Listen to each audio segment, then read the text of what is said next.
So it's July 19th. I know it hasn't been a month since my last video, but so much is changing this time of year and blooming. We'll start my Thumbergia that I started from seed. My little succulent planter, which is a little hodgepodge of different sedums and such. And bugs, of course. Love the heat. Today was very hot. That's why it's the evening that I'm doing this.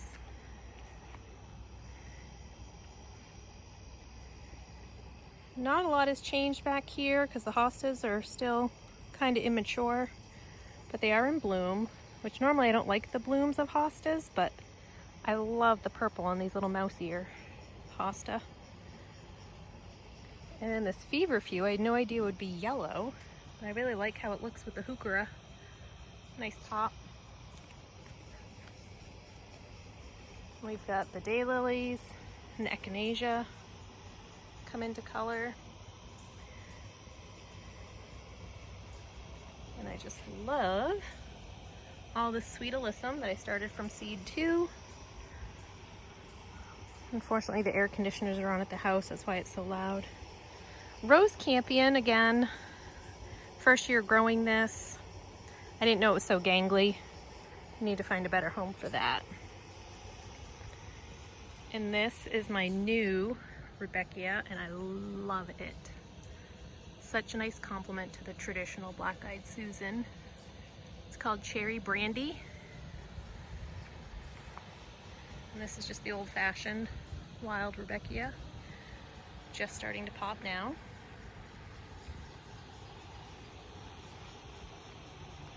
My zinnias haven't come to bloom yet,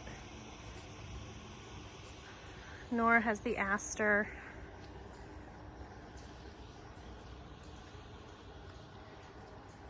And then I've got some clearance coleus that I got for $1 a piece. Of course, I wish I had gotten more to fill in. And some more lilies, again, just to fill in where I need some color.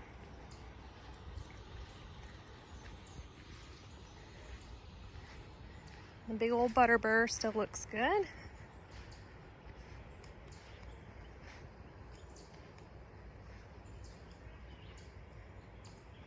And I finally got my lattice back over here.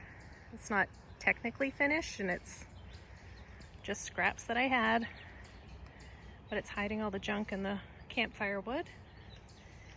And this poor zucchini, I've had no female flowers, so I don't know if I'm really going to get anything out of that. I was on vacation last week, and the deer have started to come around. So I'm glad I had my fence up, but that begonia is a casualty.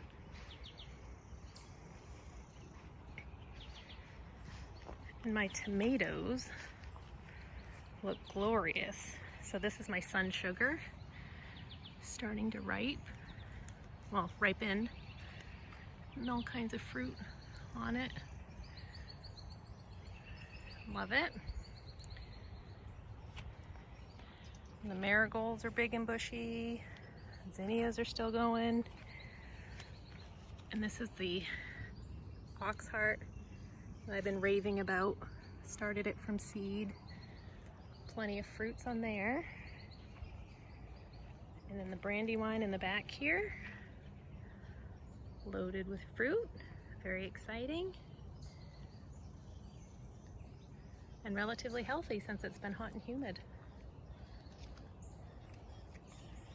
And then my bee balm. So the pink one was a transplant from a friend.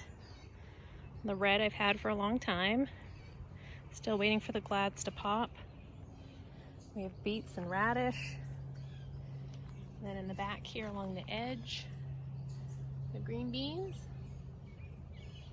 They're Blue Lake bush bean. Then we have the dragon beans. Peas gone by. Dills in flower. Zinnias are very happy back here. And the tithonia, which is coming along. Ooh, look at that, we get something's happening. Very exciting. I hope the deer don't find it. This is my honey nut. I'm sorry. Yeah, honey nut baby butternut squash.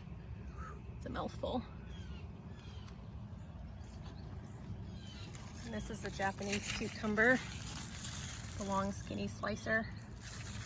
Less seeds. I'm not a fan of the seedy, thick cucumbers.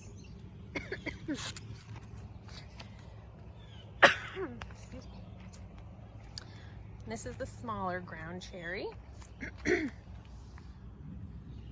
is very cute. So that's the small. And then this is the large. Just loaded. I'm very excited about this.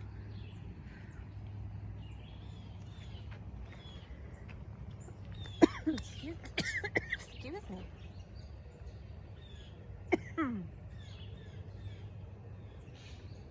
My other ox heart, plenty of fruit.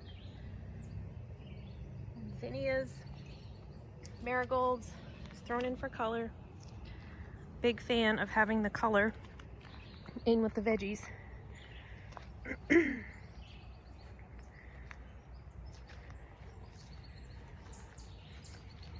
And for some reason the deer did not eat this begonia. They pick and choose apparently. And then those are the ditch lilies. I was saying how I threw them around the edge. I didn't really want them in the garden, but they look good out there. And again, surprised the deer haven't eaten them. And this was my packet of wildflowers. I threw out here on a whim. Extra soil I had. I was so happy everything did really well while I was away on vacation. We had enough rain to keep things going. Came out this morning and the deer came last night and ate all the leaves off these sunflowers. They looked beautiful yesterday. However, it looks like maybe we'll still get a flower out of them. I don't know. I'm not a huge sunflower grower. But yeah, we got all these annuals. And yes, they're way too thickly planted.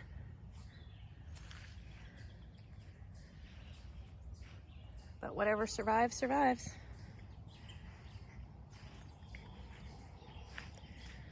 And my planters that are hiding the well, this is the back side, so of course you're going to see the well.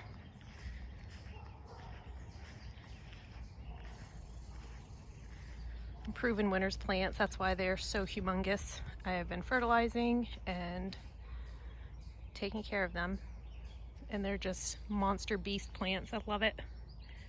Kind of foolproof.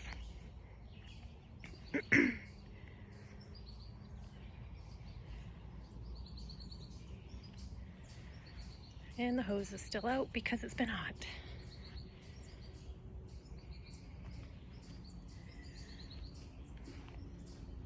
So this isn't the most beautiful part. It's a work in progress still. I don't know.